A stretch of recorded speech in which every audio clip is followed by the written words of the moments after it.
Todos fuimos niños, todos, acuérdense cuando eres niño, no se les olvide eso, porque es lo máximo, divertirse como niño. La primera, me pasa la primera, por favor. La anterior.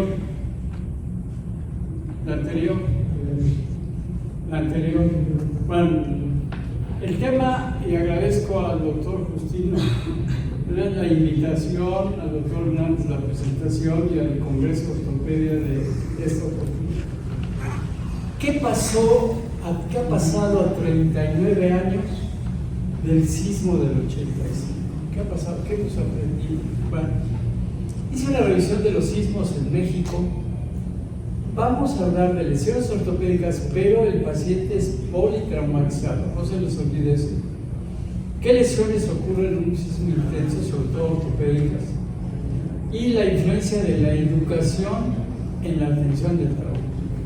Lo que acaban de presentar licenciado es maravilloso, la tecnología. Nosotros, en la época del 85 no había celulares, no había nada de comunicaciones, las comunicaciones se suspenden en un sismo. Y ahí les va esta, fíjense, hay 90 sismos diarios en la República Mexicana, 90. Y en el año 22 al 23 hubo 29,000 episodios de sismos. ¿Qué nos puede pasar?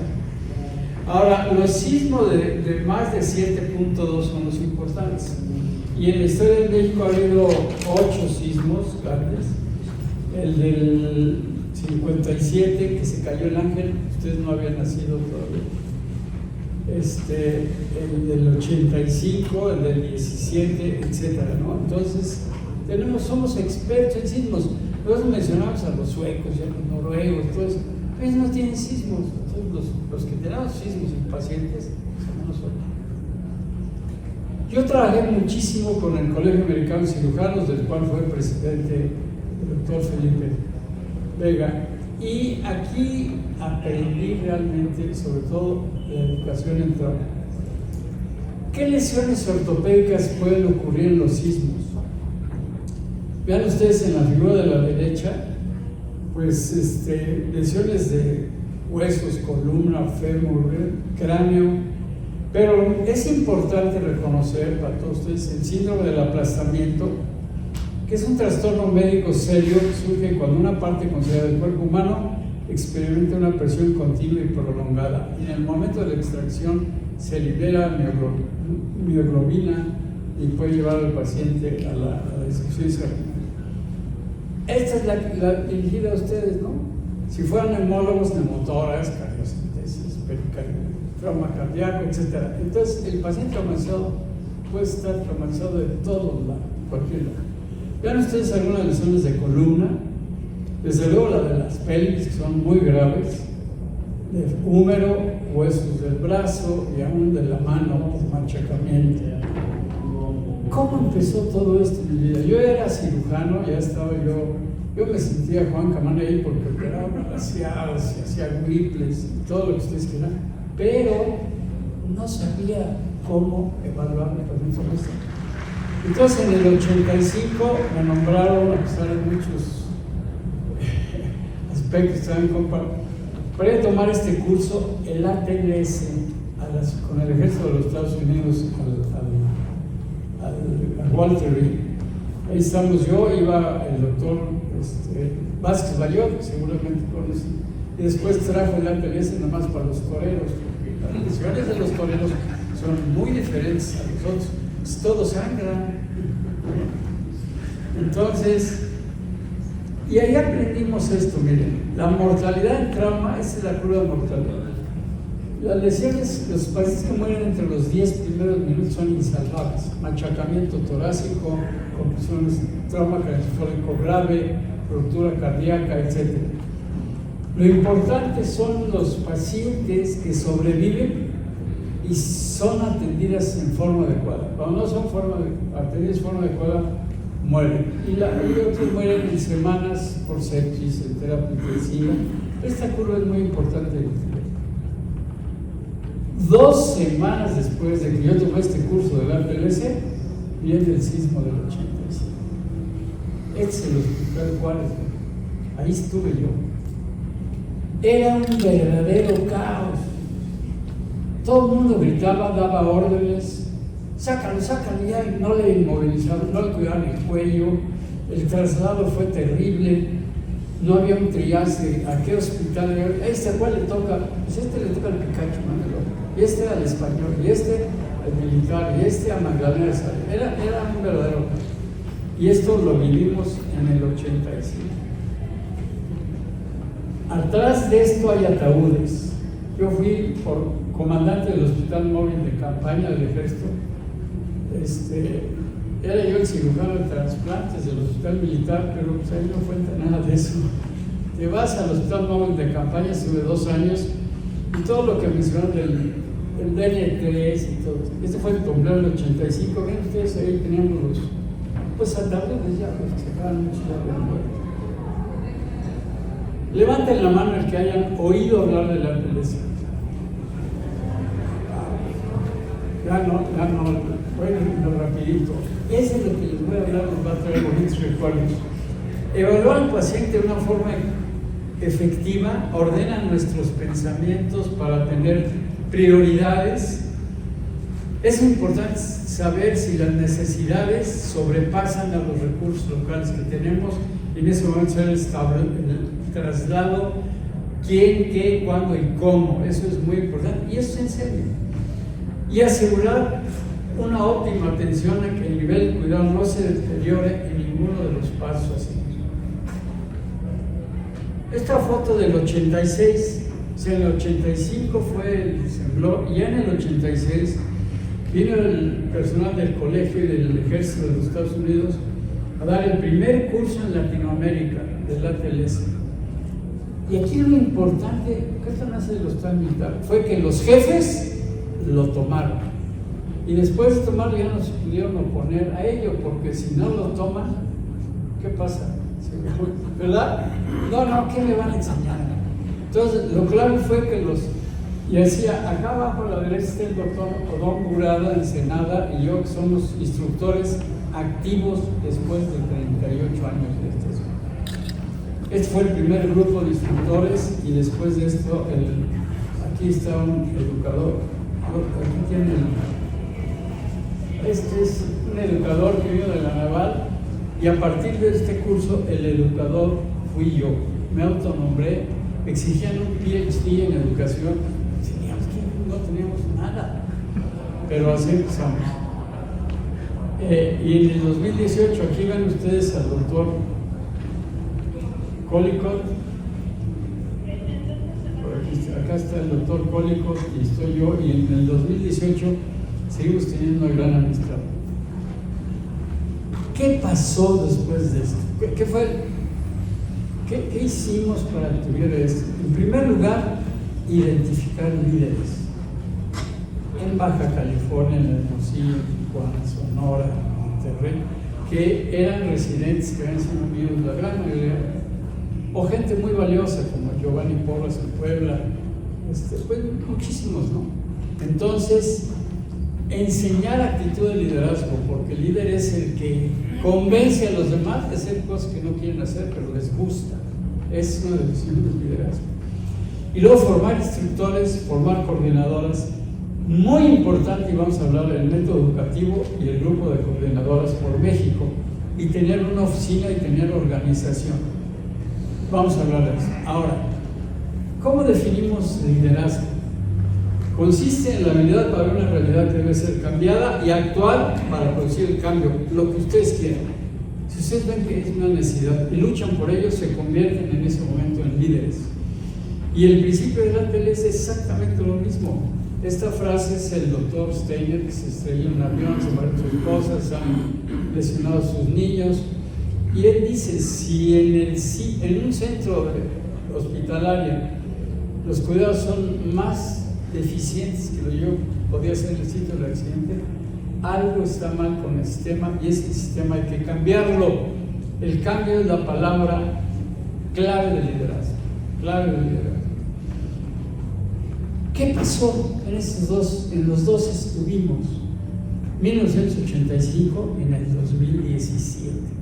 Y lo vimos. Celulares, métodos de comunicación. Para mí lo de los drones es fabuloso, toda la tecnología que están mostrando. Pues es que todo cambia. Yo me quedé de cirujano dando puntos, así viendo, ¿no? Ahora está el robot y todo eso. Todo cambia, todo cambia.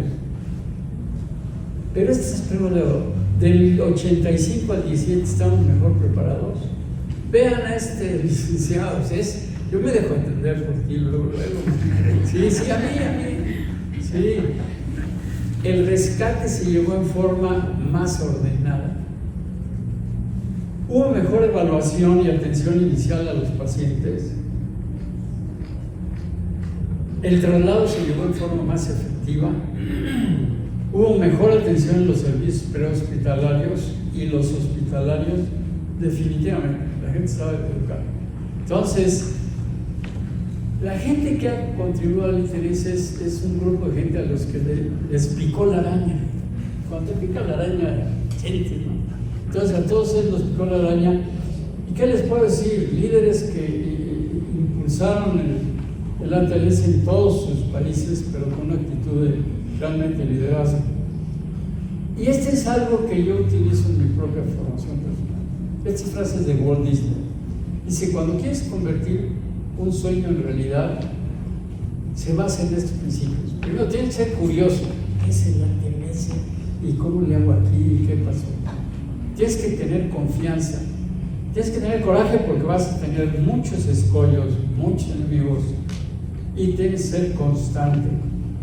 Y pues yo creo que la constancia, después de 38 años, es algo que nadie puede negar. ¿Sí? Esta es la clave, al 86, y este año estamos cumpliendo 38 años de este programa y todavía estoy vivo, y Odón también, y hay muchos que están vivos, pero es un grupo extraordinario. Esto es lo clave del método educativo. ¿Cómo puedo yo enseñar a alguien?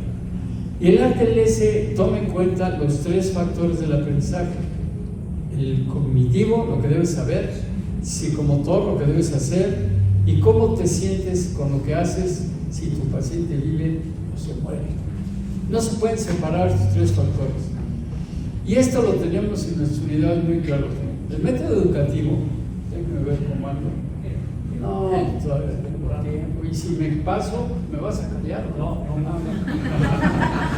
callas o no me callas? Entonces, hay 2 tipos de aprendizaje en todo: jugar tenis, hacer sopa de cebolla, jugar fútbol, operar. Atención, tiene 2 fases: el dominio del aprendizaje y dominio del conocimiento.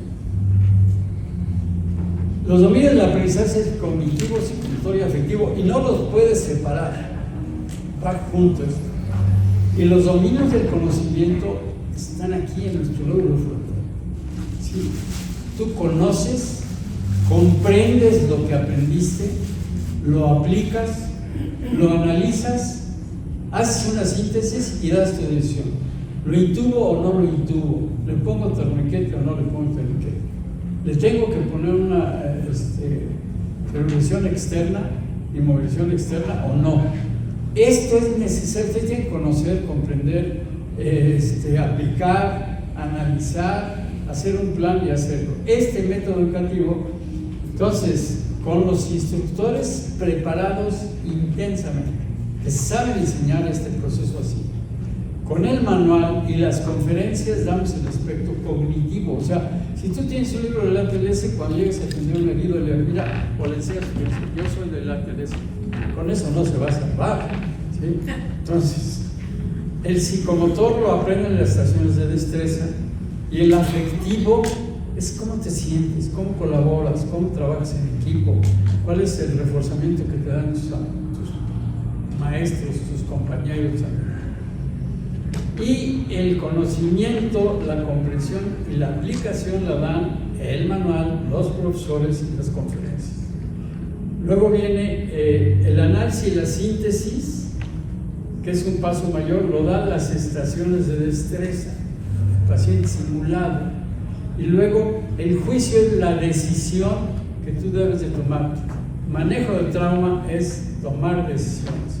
Y las decisiones tienen que ser basadas en lo que conoces, comprendes, analizas, aplicas, haces un plan y entonces das Hay quien da juicios sin saber el problema, sin entender el problema, pues eso no.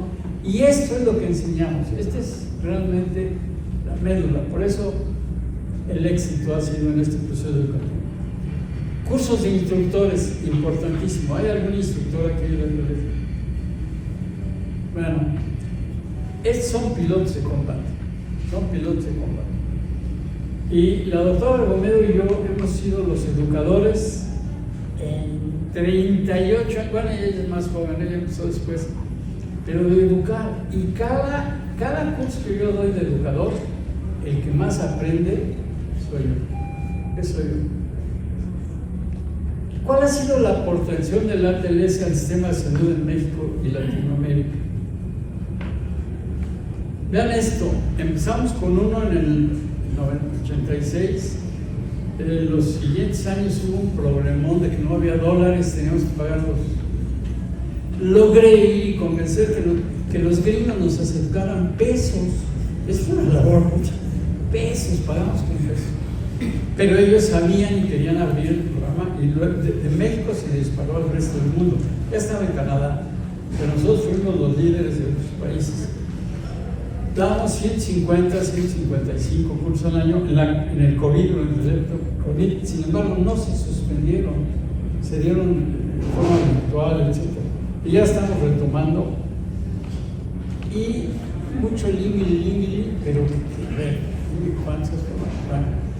Hemos dado 3.872 cursos ATLS en 38 años. Hemos entrenado 61.476 médicos mexicanos. Bueno, vienen algunos extranjeros, pero más de 1.000 es un chorro. Ahora, 60.000. Piensen las vidas que han salvado las vidas que han salvado ustedes. Piensen eso. Hemos dado 109 cursos de instructores, entrenamos 1.152 cursos, activos hay 618, coordinadores 90 y tenemos 152 sedes del ATLS en México. Y esas sedes siguen las reglas, no se mueve la hoja de un árbol en esas sedes si no nos enteramos. O sea, es un control de calidad muy estricto. Este es el programa de este año, vean ustedes, son 154 cursos. La imagen manchada de abajo se supone que es el Otis, el ciclón del Otis fue el último. No lo ponemos arriba, pero si ustedes logran ver, en todas las ciudades del país hay cursos de ATLS, todos los estados, todos del país. Esto es liderazgo de la gente que está allá, esas es las ganas de trabajar, el convencimiento. ¿Cuál fue la influencia en Latinoamérica? Bueno, nosotros, estos que ven ustedes son los mismos, le abrimos el programa a Colombia, a Venezuela, a Panamá, a Ecuador, Bolivia, Costa Rica. Y luego sale la envidia, que no voy a platicar, pero aquí no reconocen que nosotros se les hicimos. Sí lo reconocen, pero hay gente mala. Entonces, ¿cuántas vidas ha salvado el ATLS? Esa es la pregunta. ¿Sirve o no sirve? No voy a presentar toda la literatura, pero los estudios muestran una división en la mortalidad en el trauma cerrado del 75 al 46% y del 20 al 6% en trauma penetrante. El trauma penetrante es mucho más fácil de tratar. El trauma cerrado son bromas, eso es feo.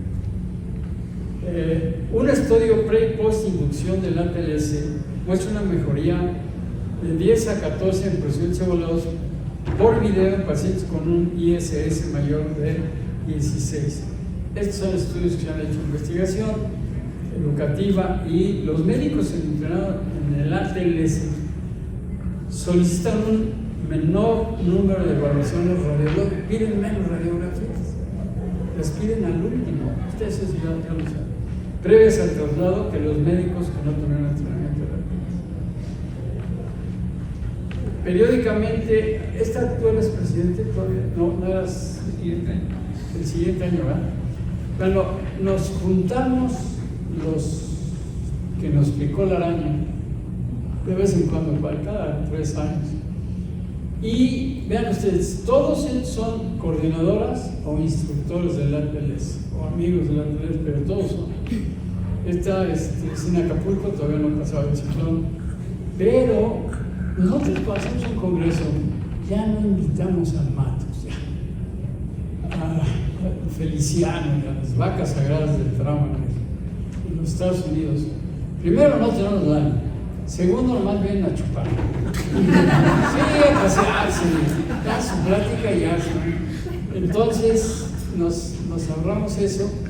Pero nuestros programas científicos están dados por testimonios de médicos que han aplicado el ATLS en algún paciente. Y ahí está el programa de todo. Jornadas por toro, sismos, atropellamientos, balazos, de todo tipo. Y esos son los testimonios que tenemos. Entonces, es muy difícil sacar las estadísticas como las piden los administrativos. Eso es Estas son mis publicaciones que yo tengo. No les presento a los trasplantes porque es muy finable. Tengo experiencia en proyectiles de arma de fuego, lesiones de guerra en instituciones emergentes de la vida civil y lesiones por violencia extrema. Hemos seguido trabajando en esto.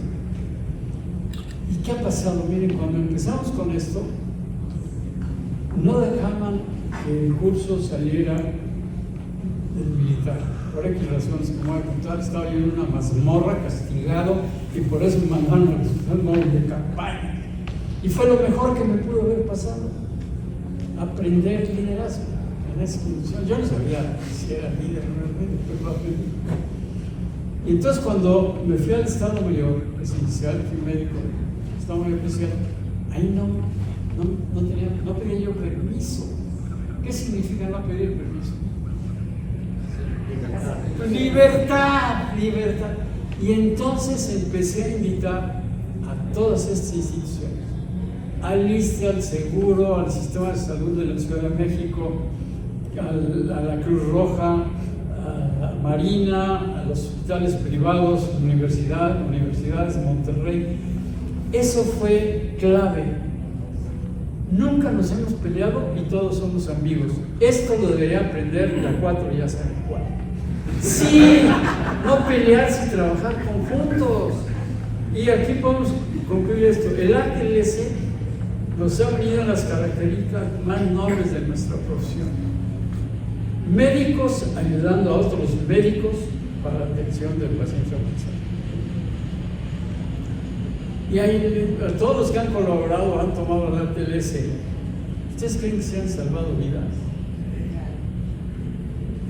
Hemos cumplido como médicos, como mexicanos, como militares, hemos cumplido.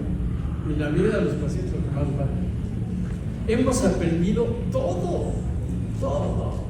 El aprendizaje aquí ha sido extraordinario, brutal. Hemos hecho más amigos, todos estos somos picados de la araña, todos estos amigos, ¿no? Y nos hemos divertido como enanos en circo. ¿Alguna pregunta o comentario? Creo que tenemos... Sí. Terminé antes. Sí. ¿Algún comentario, pregunta? Si no, yo les voy a preguntar. A ver. No, sí. ¿Qué siente cuando dice yo les voy a preguntar? ¿Quieres hacer comentario? Sí. Yo creo que muchas felicidades por la presentación, doctor. Creo que si hablamos de ATLS, sin lugar a dudas, quienes hemos tenido de alguna forma algo de participación en esto, yo me uno en los últimos 30 años. El parteaguas que han tenido usted y la parte de las instituciones militares ha sido fundamental. Y a mí me da mucho gusto ver cómo se extendió esto. Yo mi primera TLS lo tomé en el año 93, cuando hacía el internado en el Hospital Ángeles del Pedregal. Y ya nos habían dado oportunidad de tomar algún grupo el ATLS como estudiantes de medicina en La Salle, todavía hacia el año 92 o 91. Me da mucho gusto que esto se pudo extender a las calles, porque después vimos que esto se extendió a un programa de PHTLS, y luego tuvimos un ACLS, y luego tuvimos un Stroke Life Support. Y ese ejemplo, esa escuela que dio la TLS, fue extendiéndose como araña para poder cubrir diferentes áreas que a final de cuentas nos llevan al mismo objetivo, que es salvar vidas en situaciones críticas. El conjunto con los sistemas prehospitalarios, ha sido fundamental. A mí me pasó muchas veces que decía, es apasionante la parte de la atención de emergencias, de desastres, pero llegas a un punto en el que no puedes ser director de orquesta y querer tocar el violín o tocar el trombón. Entonces tienes que entender los roles. Y cuando llegó el temblor del 17, primero estaba yo arriba de una ambulancia de la Cruz Roja y dije, no, aquí no tengo nada que hacer. De ahí me bajé y nos fuimos a una de las zonas de derrumbe en la colonia Roma, y después de sacar 10 muertos dijimos, aquí tampoco tenemos nada que hacer porque no aporto, vámonos al quirófano. Y empezamos a jalar gente lo que podíamos tener. Fue cuando el ABC abrió sus puertas y dijo, todos los heridos del temblor se atienden sin costo alguno, y empezamos a recibir como si fuera panadería en día de hambre. Fueron 3 días de no salir de las salas de operaciones, y bueno, realmente me di cuenta que podíamos hacer eso y que cada quien en su rol podía hacer esto. Y fue cuando valoramos que si no hubiera tenido los sistemas de atención prehospitalaria y no hubiéramos tenido esa coordinación y hubiéramos hecho esto, los pacientes no hubieran llegado al hospital en tiempo y forma, cosa que en el 85 no se vio. Y en el 85 también tocó vivir un desastre completo, y nos tocó en el huracán Paulina, y nos tocó en el huracán Gilberto, y nos han tocado en varios momentos. Creo que hoy en día, a pesar de todo esto, podemos ver que vamos trabajando de la mano. A mí me inquieta un poco porque veo yo Cruz Roja como una de las secciones que más quiero también, que es realmente grande, Iván, porque como Telcel, todo México es territorio Cruz Roja y nadie lo puede negar en ese sentido, pero nos falta mucha coordinación con los gobiernos locales. Todavía hay mucho que hacer, todavía hay mucha chamba, hay mucho trabajo que seguir, pero creo que la semilla ya está puesta y ustedes podrán estar tranquilos de que sembraron esa inquietud, sembraron esa semilla. Muchos cirujanos antes éramos jóvenes, ahora ya no tanto, pero vienen muchos atrás que tendrán la obligación de continuar con este legado y con esa educación médica continua, porque al final de cuentas esto tiene que transmitirse y seguir. Y una vez más reitero mi felicitación. Es para mí un honor tenerlo en este foro. Agradezco mucho que haya aceptado la invitación, porque sé lo que implica. Hace muchos años me invitó Felipe a un congreso de cirugía. Decía, a ver, ¿cómo le hablo yo a los panzólogos de la importancia del hueso? ¿No? ¿Cómo los hago entender que, pues a lo mejor te puedes hacer un guaje con una gastritis y con una presión, pero machúcate un dedito y vas a ver si no sales corriendo a buscar al huesero? Pero esa integración la vamos viendo y me da mucho gusto tenerlos. Agradezco mucho al doctor Hernández la coordinación que ha tenido con el capítulo de desastres. Ha sido formidable, es un capítulo que antes era de los que se veían feos. Yo creo que hoy en día ha tomado una relevancia mayor y seguiremos trabajando con eso como parte de la atención hacia nosotros. Los dejo para no robar el tiempo y continuamos con el programa. Muchas gracias. Lo platicamos esto hace 15 años más. Bueno, algunos comentarios. Entonces, no, ¿sí? Pues yo reconocer la trayectoria, pues es ya redundar, pero usted nos dio una introducción en la TLS cuando llegó de tomar los Estados Unidos. Nos cambió Cirugía Guerra por la TLS en la Escuela Médica Militar. Sí, había una cátedra que se llamaba Cirugía de Guerra y nunca fue el profesor titular, no me dejaría. Y entonces, cuando yo era profesor, con los alumnos de la escuela, les daba yo las conferencias de la TLS. Entonces, sí, porque era prioritario, ¿no? Algo que, sabes que sirve, que es sencillo. La sencillez en la enseñanza es fundamental. Entonces, vimos lo que es el paciente politraumatizado. En los signos hay politrauma, no nada más lesiones ortopédicas. ¿Cuáles son las lesiones que ocurren en el sismo intenso? Las lesiones ortopédicas en los sismos y la influencia de la educación en la atención del trauma. Pues muchas gracias por su atención, un privilegio.